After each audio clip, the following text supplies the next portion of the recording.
Break کے بعد ایک بار پھر آپ کی خدمت میں حاضر ہیں، بقیہ سوالات آگے خدمت میں پیش کرتے ہیں۔ السلام علیکم۔ وعلیکم السلام۔ میری ایک دوست ہے، وہ بہت اچھی پڑھتی تھی اور ذہین بھی تھی، پر ان کے والد صاحب بیمار ہو گئے۔ ان کے ایک بھائی بھی ہے، وہ بہت آوارہ ہے اور ان کو پیسہ بھی نہیں دیتا، کہتا ہے خود کماؤ۔ وہ پڑھنا چاہتی ہیں لیکن پڑھنا چھوڑ چکی ہیں۔ کیا بیٹی کی کمائی باپ اور بھائی پر حلال ہے اگر وہ زبردستی کام کروا رہے ہیں؟ جواب ضرور دیجیے گا۔ اس سوال میں دیکھیں 2-3 پہلو ہیں۔ ایک بات تو یہ کہ کیا بیٹی کی کمائی ماں باپ کے لیے حلال ہے؟ تو جہاں تک بیٹی کی کمائی کی بات ہے، ایسا کوئی مسئلہ نہیں ہے۔ اولاد کی کمائی یا اولاد کی حاصل کردہ رقم کو والدین لے سکتے ہیں اور ان کو دیا بھی جا سکتا ہے۔ جہاں تک بھائی کی بات ہے تو بھائی کو تو خود اپنے پیروں پہ کھڑے ہونا چاہیے، نہ یہ کہ بہن سے اس کے لائی ہوئی اس کی رقم کے اوپر زندگی گزارے۔ تیسری بات، بچی کو تعلیم حاصل کرنے کے لیے موقع دینا چاہیے، یہ والدین کی ذمہ داری ہے۔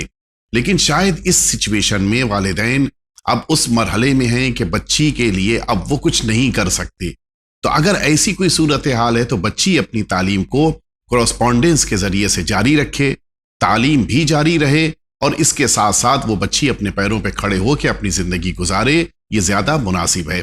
لیکن اگر کبھی کسی موقع پر اس کو یہ مہلت مل جائے کہ تعلیم اور حاصل کر سکتی ہو، کورسپونڈنس کے بجائے اپنے یونیورسٹی یا کالج میں جا کر حاضر ہو کے، تو وہ ابھی بھی تعلیم حاصل کرے، اس لیے کہ اسلام نے سب سے زیادہ نالج کو لینے اور اس کو پھیلانے پر تاکید کی ہے۔ بہت بہت شکریہ۔ میرا سوال یہ ہے کہ پریگننسی کے دوران ایک خاتون کو کیا عمل زیادہ کرنا چاہیے، کس سورہ کی زیادہ تلاوت کرنی چاہیے؟ 5 سوروں کے پڑھنے کی بڑی تاکید واری ہوئی ہے: سورہ حجرات، سورہ قلم، سورہ فتح، سورہ والعصر اور سورہ محمد صلی اللہ علیہ وآلہ وسلم۔ ان 5 سوروں کو مسلسل پڑھنے کی بڑی تاکید وارد ہوئی ہے اور اس کی بڑی برکتیں وارد ہوئی ہیں۔ بہت بہت شکریہ۔ السلام علیکم جاوید بھائی، مولانا صاحب۔ وعلیکم السلام۔ میرا سوال ہے کہ کیا ہم قضا نماز جماعت میں پڑھ سکتے ہیں؟ جی، اگر آپ کی قضا نمازیں چھوٹی ہیں تو ان کو باجماعت جب ہو رہی ہوں نمازیں، ان میں آپ پڑھ سکتے ہیں۔ شکریہ۔ السلام علیکم جناب۔ وعلیکم السلام۔ میرا سوال ہے کہ بچے کا پہلا قرآن ختم ہوتا ہے تو کیا وہ کسی مرحوم کو بخشا جا سکتا ہے؟ اور کسی سے ہم نے یہ کہا کہ جب تک نشرہ نہ ہو جائے دھوم دھام سے تب تک کسی کو بھی قرآن بخشا نہیں جا سکتا، کیا یہ صحیح ہے؟ وضاحت فرمائیں۔ یہ ہمارے وہاں ایک تصور ہے کہ سورہ علم نشرح لک صدرک، جب اس سورے کو پڑھ لیا جائے جی، اور پھر اس کے بعد قرآن مکمل ہو جاتا ہے اور پھر یہ سمجھا جاتا ہے کہ یہ اب اس لائق ہو گیا کہ آئندہ اگلا قرآن پڑھ سکے۔ ایسا نہیں ہے۔ ہمارے وہاں بچہ جو کچھ بھی پڑھے اس کو ہدیہ کر سکتا ہے ان لوگوں کو جو اس دنیا سے اٹھ گئے، یا وہ ایصال ثواب کر سکتا ہے۔ اور اسی لیے ہمارے وہاں روایتوں میں وارد ہوا ہے کہ وہ بچہ جو ابھی بلوغ کی عمر تک نہیں پہنچا ہے، وہ اگر روزہ رکھتا ہے تو اس کے روزے کا ثواب اس کے والدین کو ملتا ہے، بے شک ان لوگوں کو ملتا ہے کہ جنہوں نے تشویق دلائی اور اس بچے نے روزہ رکھا۔ تو ہمارے وہاں نابالغ بچے کے اعمال کا ثواب بھی والدین کو یا اپنے مرحومین کو دیا جا سکتا ہے، اس میں کوئی مشکل نہیں۔ بہت بہت شکریہ۔ السلام علیکم مولانا صاحب۔ وعلیکم السلام۔ اگر کوئی انسان کسی بھی آن لائن شاپ سے کچھ پرچیز کرتا ہے اور اس کے بعد اس سے پہن کر واپس کر دیتا ہے، کیا یہ جائز ہے؟ رہنمائی فرمائیں۔ نہیں، یہ مناسب نہیں ہے، اس لیے کہ اس نے اگر دیا تھا کہ آپ پہنیں اور آپ نے اس لیے خریدا تھا کہ آپ پہنیں، اور آپ نے صرف اپنے استعمال میں لانے کے بعد اس کو جان بوجھ کے واپس کیا، تو یہ مناسب نہیں۔ شکریہ۔ السلام علیکم۔ وعلیکم السلام۔ اگر کسی پردہ دار لڑکی پر سیکشول ہیرسمنٹ ہو جائے، اس کی کیا وجہ ہے؟ کیا وہ لڑکی گناہ گار ہوگی؟ نہیں، اگر کسی کو مجبور کیا جاتا ہے تو مجبور پر نہ عذاب ہے اور نہ ادھر سے کوئی ثواب بھی ہے۔ جی، کہ اگر کسی نے خدا نخواستہ کسی کو مجبور کیا کہ نماز پڑھو، تو یہ جو مجبوری میں نماز پڑھی اس کا کوئی ثواب بھی نہیں ہے۔ اسی طرح سے خدا نخواستہ کسی گناہ پر مجبور کر دیا جائے تو اس مجبور پر کوئی عقاب نہیں ہے، لیکن جس نے اس گناہ کے لیے مجبور کیا ہے اس پر شدید عذاب ہے، بڑا سخت عذاب ہے۔ لہٰذا ایسے موقع پر ایسے افراد کو بچنا چاہیے کہ سامنے والے کو خدا نہ کرے گناہ کے لیے مجبور کرے انسان۔ شکریہ۔ السلام علیکم. وعلیکم السلام. میرا سوال ہے آپ سب سے جواب ضرور دیں. ویڈیو جو بناتے ہیں روزوں کی زیارت کے لیے تو اس میں موسیقی ایڈ کر دیتے ہیں، تو کیا یہ میوزک ان سب ویڈیوز میں شرعاً جائز ہے یا نہیں؟ اور ون چینل پر بھی دیکھا ہے کہ بہت سے مذہبی ویڈیوز اور پکچرز میں میوزک ہوتی ہے، تو ان سب چیزوں کا خیال رکھنا چاہیے ہے، اور جو ذمہ داران ہیں انہیں چاہیے ہے کہ ان سب کو روک تھام کریں. جواب کا انتظار. شکریہ. دیکھیے، ہمارے شریعت میں ہر طرح کا میوزک حرام نہیں ہے. جی. کچھ ایسی موسیقیاں ہیں کہ جن کو حلال قرار دیا گیا ہے، جی. اور بہت سارے پروگرامز میں انہی حلال موسیقیوں کو استعمال کیا جاتا ہے، اور اس میں کوئی مشکل نہیں. شکریہ. السلام علیکم. وعلیکم السلام. مائی کوشچن از، رات کو سوتے ٹائم اگر ہم نیند میں یعنی ابھی ہم لیٹے ہیں بستر پہ، سورہ فاتحہ اور دیگر دعائیں پڑھیں وداؤٹ جنبش آف مائی لپس، اپنے ہونٹوں کو جنبش دیے بغیر، تو کیا یہ طریقہ صحیح ہے؟ نیت کے مرحلے میں تو ہم سے یہ بات کہی گئی ہے کہ دل میں نیت کریں. جی. لیکن بقیہ جن چیزوں کا ہمیں ثواب چاہیے ہے ان کو زبان سے ادا کرنا ہوگا. شکریہ. چاہے آہستہ کیوں نہ، سرگوشی میں کیوں نہ ہو. السلام علیکم مولانا صاحب اور زیدی صاحب. علیکم السلام. میرا کوشچن ہے کہ پلاسٹک پاک ہوتے ہیں کیا؟ پلاسٹک پاک ہوتے ہیں؟ ایکچولی ہم بچپن سے سنتے آ رہے ہیں کہ پلاسٹک پاک نہیں ہوتے. جسٹ سپوز ہم نے نجس کپڑے واش کیا ٹب میں یا بالٹی میں، اور اس کے بعد 3 بار دھو لیا، تو کیا وہ پلاسٹک پاک ہو جائے گا؟ پلاسٹک پاک ہوتا بھی ہے، پاک کیا بھی جا سکتا ہے. جی. شکریہ. السلام علیکم. وعلیکم السلام. میرا نام صدف عباس رضوی ہے. میرے سوال یہ ہے کہ موت کو آسان کیسے بنایا جائے؟ موت اچھی یا بری کیسے پتہ چلے گا؟ جنہیں موت سے بہت ڈر لگتا ہو ان کے لیے کیا کریں؟ وقت آخر کی کیا نشانیاں ہیں؟ لمبی بیماری کی حالت میں نہ کھانا نہ پانی مزہ دیتا ہے، تو اس شخص کے لیے کیا دعا کرنی چاہیے؟ کیا کسی کی موت کی دعا کر سکتے ہیں جو بستر پر ہو اور ہر وقت موت کو یاد کرتا ہو؟ پلیز میرے ان تمام سوالات کا جوابات. اس کے لیے بہترین طریقہ ہے شیخ عباس قومی علیہ رحمت اور رضوان کی منازل الآخرہ. جی. اس کتاب کی تلاوت کریں، اس میں ان ساری باتوں کا جواب موجود ہے. خلاصہ کلام یہ ہے کہ سرکار امیر المومنین حضرت علی ابن ابی طالب علیہ الصلوۃ والسلام کا یہ جملہ ہے کہ میں 3 چیزیں اپنی زندگی میں ہر شخص کو اختیار کرنے کی وصیت کی ہے، مولا نے نصیحت کی ہے. جی. واجبات کو ادا کرنا ہے، محرمات سے خود کو بچانا ہے، اور ساتھ ہی ساتھ اسلامی اخلاق کو اختیار کرنا ہے.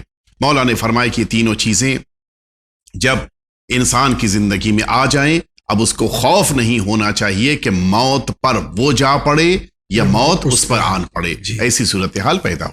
بہت بہت شکریہ. السلام علیکم. وعلیکم السلام. میرا نام رضا حسین ہے، میں لکھنؤ کا رہنے والا ہوں. میرا سوال ہے کہ کوئی خاتون بہت مومن ہے اور سارے پرہیز کرتی ہے، تو کیا یہ ضروری ہے کہ اللہ امتحان لے؟ اتنی عبادت کرنے پر بھی اپنی سسرال میں خوشی نہ ملے، اگر اچھی بات سکھانا بھی چاہے تو اس پر غور نہ کرے. بس اتنا سا سوال ہے کہ یہ امتحان ہے یا وہ لوگ غلط ہیں؟ اللہ رب العزت اپنے نیک بندوں کا امتحان لیتا ہے، اور جو جتنا زیادہ اللہ سے قریب ہے اتنے ہی زیادہ امتحان میں وہ مبتلا اور گرفتار ہے.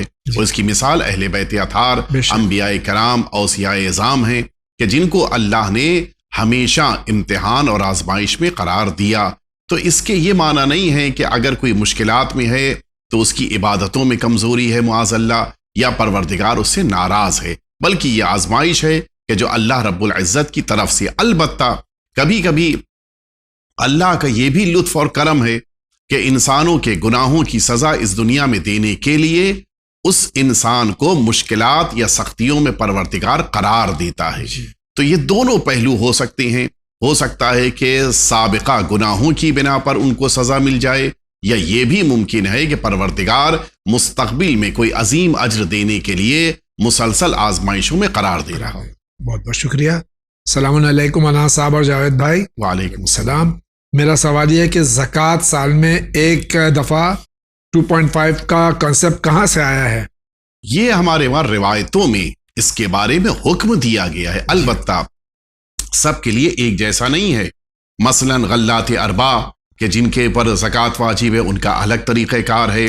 خود سونے چاندی پر الگ زکوٰۃ ہے, اونٹ کی الگ زکوٰۃ ہے, مثلاً بھیڑ کے اوپر الگ زکوٰۃ, سب کی زکوٰۃ الگ الگ ہے. اور بظاہر ون کے اوپر اس سے متعلق پروگرام تفصیل سے آ چکا ہے, آپ ملاحظہ کر لیجئے.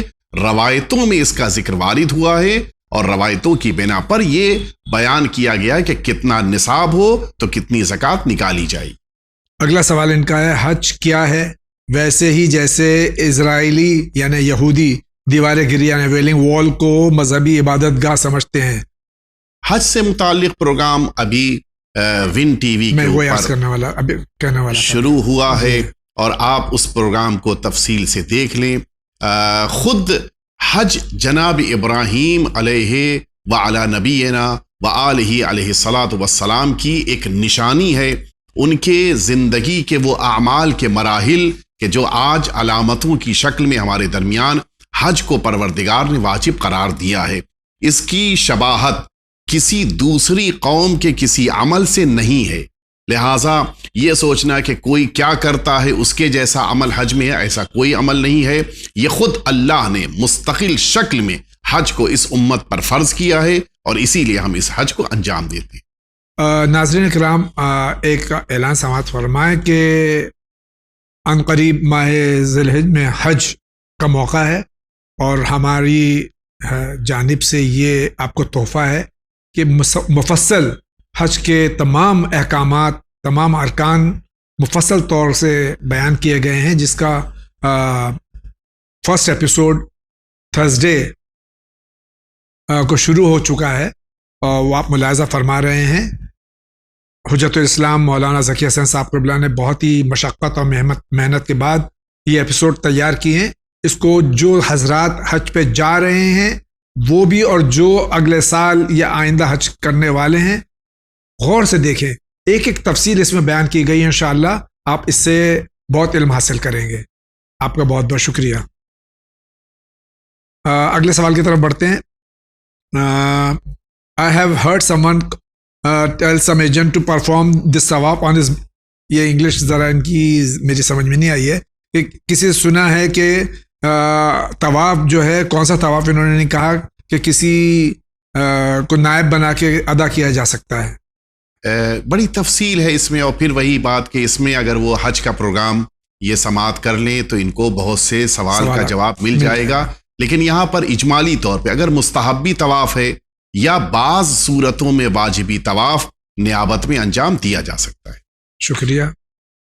السلام علیکم. وعلیکم السلام. I hope this message will find you in good health, inshallah. I had a question. I work in Saudi Arabia and I have done Umrah multiple times. I got married recently and I came to know that I have to perform Tawafun Nisa for each Umrah separately. I have done one Tawafun Nisa in my last Umrah around 2 months ago. Please guide me what to do. Is it mandatory to perform separate Tawaf for each Umrah or one is enough? Thanks, جزاک اللہ. میں ترجمہ بھی کر دوں ساتھ میں تاکہ جو انگریزی نہیں جا واقف ہیں کہ یہ سعودی عربیہ میں کام کرتے ہیں, انہوں نے کئی عمرہ کیے ہیں کئی بار, لیکن طواف النساء صرف ایک ہی بار کیا ہے, تو ان کو کیا کرنا چاہیے؟ ان کی ذمہ داری ہے کہ جتنے عمرے انہوں نے انجام دیے ہیں اور اسی کی تعداد سے انہوں نے طواف نساء کو ترک کیا ہے, اتنے طواف نساء انہیں خود انجام دینے ہیں. اور اگر یہ طواف نساء خود نہیں انجام دے سکتے, شاید اس وجہ سے کہ دور ہیں یا اب ممکن نہیں ہے, تو کسی کو نائب بنانا ہوگا تاکہ وہ وہاں پر مکہ معظمہ میں خانہ پروردگار میں جا کر طواف نساء ان کی طرف سے انجام دے, ان کی نیابت میں اتنی تعداد میں جتنی تعداد میں انہوں نے عمرہ انجام دیا اور طواف نساء نہیں کیا ہے. البتہ آپ واقف ہیں کہ طواف نساء کے لیے احرام کی شرط نہیں ہے لیکن طہارت کی شرط ہے, تو طہارت کے ساتھ کوئی جائے خانہ کعبہ میں, اس طواف نساء کو اور نماز طواف نساء کو بجا لائے اور ان کو خبر کر دے, ان کے لیے کافی. بہت بہت شکریہ. This is not true. From last few weeks I was sending messages to you, but you are not considering this in your selection list. Please, it is a humble request. Select my message in your next program. Facial scrub, face mask, bleach. These products are enhancing our beauty, but this is not considered in makeup. So applying these things on face is haram or halal in Islam. یہ پہلی بار آپ کا سوال میرے سامنے آیا ہے. میں نہیں جانتا کہ کیوں مجھ تک یہ سوال نہیں پہنچا، میں معذرت خواہ ہوں اس سلسلے میں۔ ان کا سوال یہ ہے کہ جو facial scrub, face mask, bleach وغیرہ ہے، یہ پروڈکٹس بھی جو ہیں یہ بیوٹی بڑھانے کے لیے ہوتے ہیں، تو کیا یہ اس کا استعمال کرنا جائز ہے یا ناجائز؟ ہمارے برادر نے بات کہی کہ یہ چیزیں میک اپ میں شمار نہیں ہوتی، زینت میں شمار ہوتی ہیں۔ بات واضح کر دیں کہ جو ہم پر ذمہ داری ہے وہ اپنی زینت کو چھپانے کی ذمہ داری ہے۔ خواتین اگر زینت کے ساتھ ہیں اور مجمع میں آ رہی ہیں تو ان کو اپنی زینت کو چھپا کے آنا۔ بہت بہت شکریہ۔ السلام علیکم۔ علیکم السلام۔ میرا نام حسین عباس ہے، میں انڈیا سے ہوں، میری عمر 18 سال ہے۔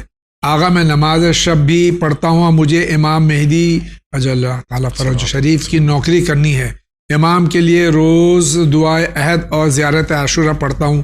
اگر ایک پریشانی کا کبھی کبھی شیطان بہت ہی بھٹکا دیتا ہے اور کچھ غافل والا کام ہو جاتا ہے، لیکن میں خدا سے اس کی توبہ کر لیتا ہوں۔ آغا مجھے ہر حال میں امام کے لیے سب کچھ کرنا ہے، میں نے سب کچھ انہی کو دے دیا، اپنی جان تک بس امام کے ساتھ ہونا ہے۔ آغا مجھے بس آپ سے یہ رہنمائی چاہیے کہ شیطان کو کس طرح سے اپنے سے دور رکھوں۔ یہ جو نیک اعمال کر رہے ہیں وہ خود اس بات کی علامت ہے کہ آخری امام صلوات اللہ وسلام علیہ کے خدمت گزاروں میں اور خادموں میں شامل ہیں۔ کوشش یہ کرنی ہے کہ جن کاموں کے لیے ہمارے آقا اور مولا نے حکم دیا ہے ان کاموں کے انجام دینے میں پیچھے نہ رہ جائیں، اور جن کاموں سے روکا ہے ان کاموں کے انجام دینے کی طرف آگے نہ بڑھیں۔ لہٰذا اگر زندگی میں واقعی طور کے اوپر حضرت کے خدمت گزاروں میں خود کو شامل کرنا ہے تو خود کو نیک اور سچا امام کا عاشق بنانا ہے۔